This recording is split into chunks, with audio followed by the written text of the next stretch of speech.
Today we're going to be making beet green and apple stir fry, and it is going to be going with a stuffed pork chop dish I'm making for dinner. Now, you're wondering, what type of spices is she going to be using for this? I am going to be using what my friends from Ohio call the sacred spices of Ohio. They're salt and pepper.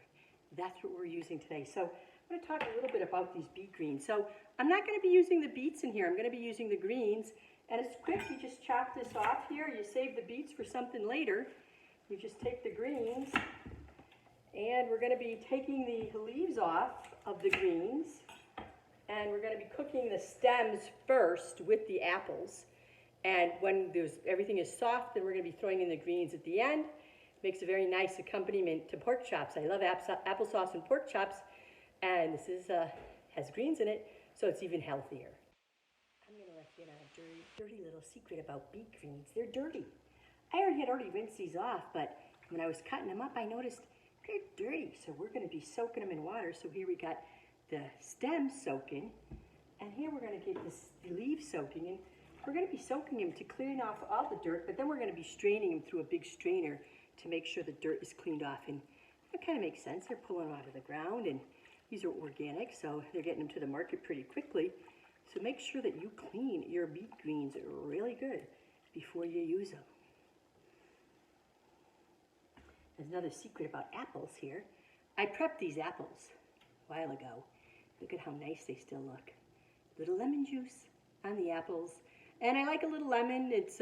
Lemon's the new salt. But I'm not going to be putting any more lemon in my dish than what's on these apples to keep them nice looking so they didn't brown while we were waiting to make this lovely side dish. My cousin Hugh, his name is Hugh, not you, Hugh, H-U-G-H, Hugh Moran. He taught me a lot of what I know. I also went to cooking school myself, but Hugh went to Culinary Institute of America, so he is the man. But Hugh was the one who got me into this strainer. I totally love this. You can get it at most kitchen supply stores. It just rests across your sink. It's like one of the workhorses of Spice Mama's kitchen. Thank you, Hugh. So we got this all strained out, and look at this. There was dirt in here, and I had done a good job of rinsing it off. So this is why you want to make sure you soak your greens in some water and strain them out before you use them. So we're going to throw them in the pan here. There's a lot of liquid already in here.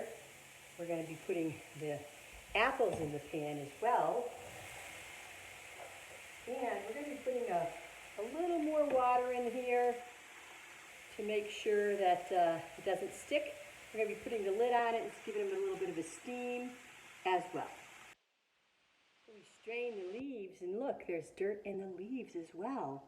So it's a really good idea. Even if you rinse them off, make sure you put them in the water to get out all of the dirt.